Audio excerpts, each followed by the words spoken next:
Alright, so you guys are going to be pretty much people who maybe come in and are wondering about airplanes, so I'm just going to talk a little bit about the pedostatic system of an airplane and how it works, maybe to intrigue some people who are wanting to be prospective flyers. So if you've ever wondered how some instruments work in an airplane, I'll talk about the pedostatic system today.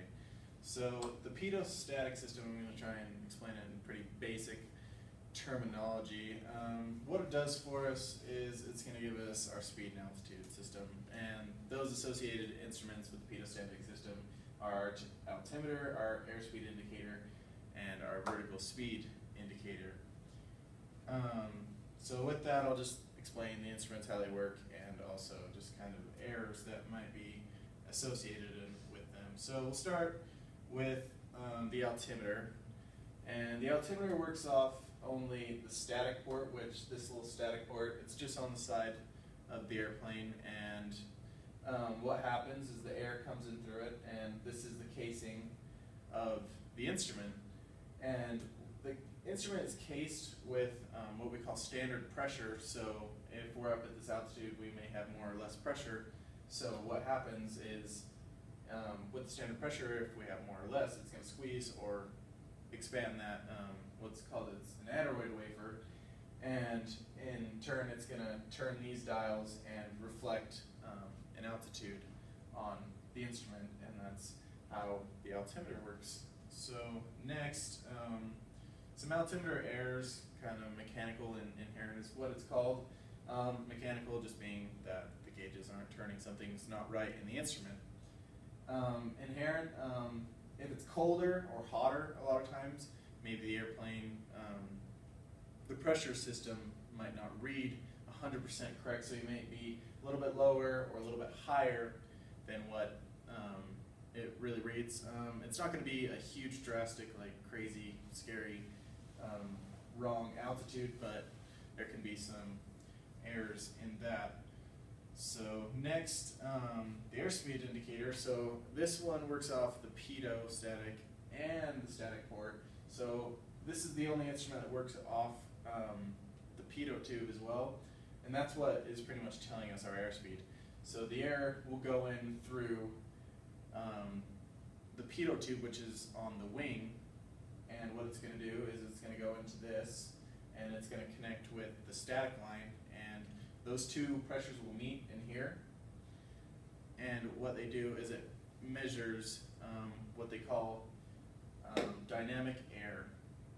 And so when it measures the dynamic air, it's going to, like I said, it'll expand, contract, same with the diaphragm, just like the aneroid wafer, and it's going to show you your airspeed.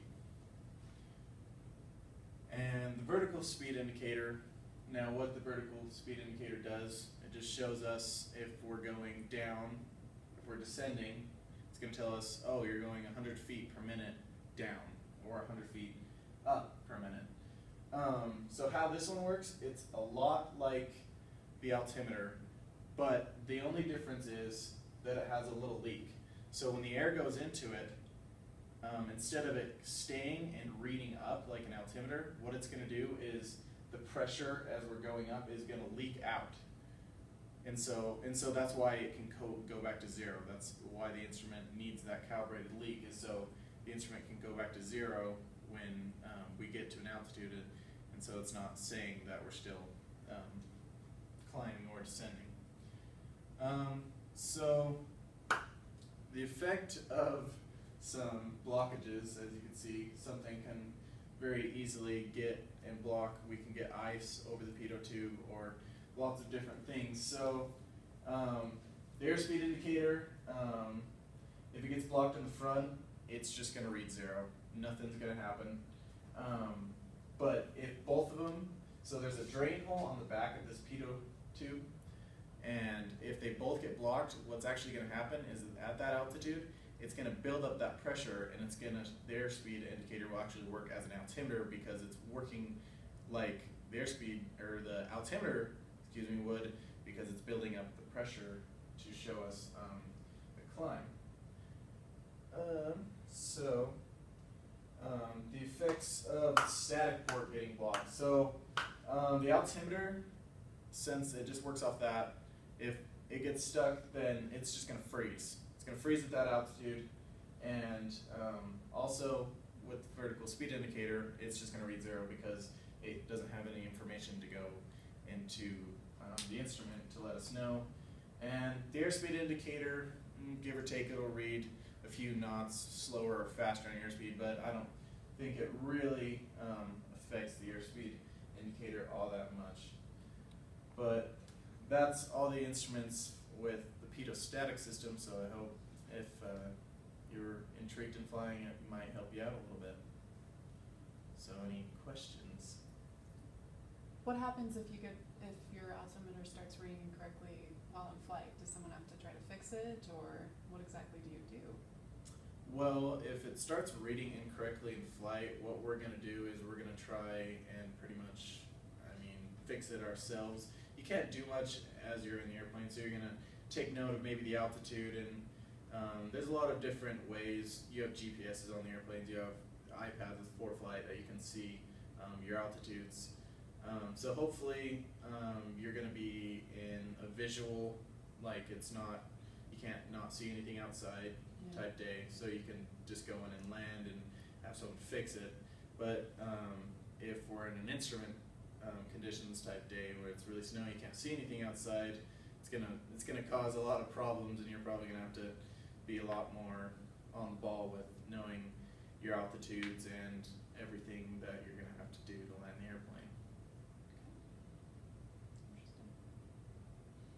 Any others? Do you have a question for Barry? Yeah. Okay. If any of you were looking to get into flying,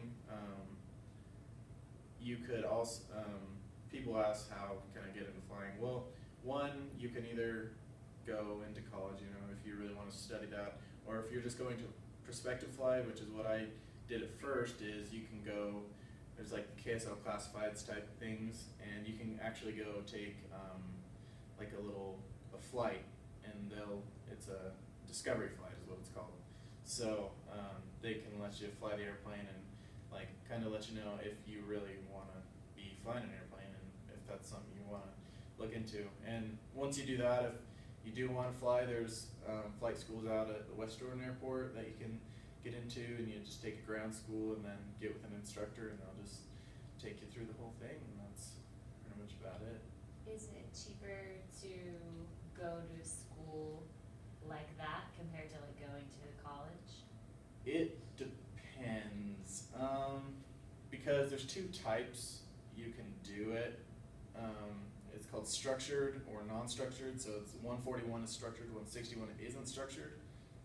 And so what happens is 141 you can go into the airlines with 1,000 hours, non-structured 1,500 hours. And so you could go faster through it with 161, but then you'd have to end up paying for more hours, like 500 more hours. So I think it all kind of evens out, like going to the college. I think going to college would end up being cheaper for you to go for a 141 school. And how much does it cost to do, like you mentioned, like go to a KSL classified and like finding a Discovery discovery flight? How much would something like that cost someone? I found it as cheap as like $50. Yeah, Oh. so it's really And pretty. they just take you out for the day and they let you fly?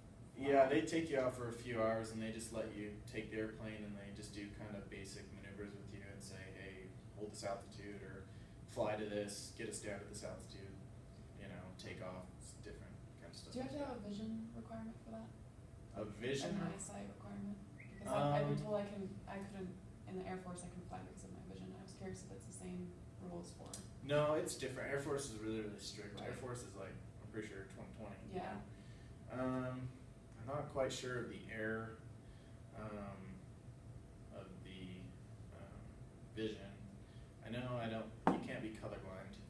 You can't be colorblind. Makes sense. But I'm not quite sure the air that you can have. I think it's like 4 or something. I don't know. You can have glasses. Okay. I know, because a lot of times they'll go in and look at your eyesight normally, and then like, okay, now put on your glasses, and if it's within the standards, But I'm not sure of the standards.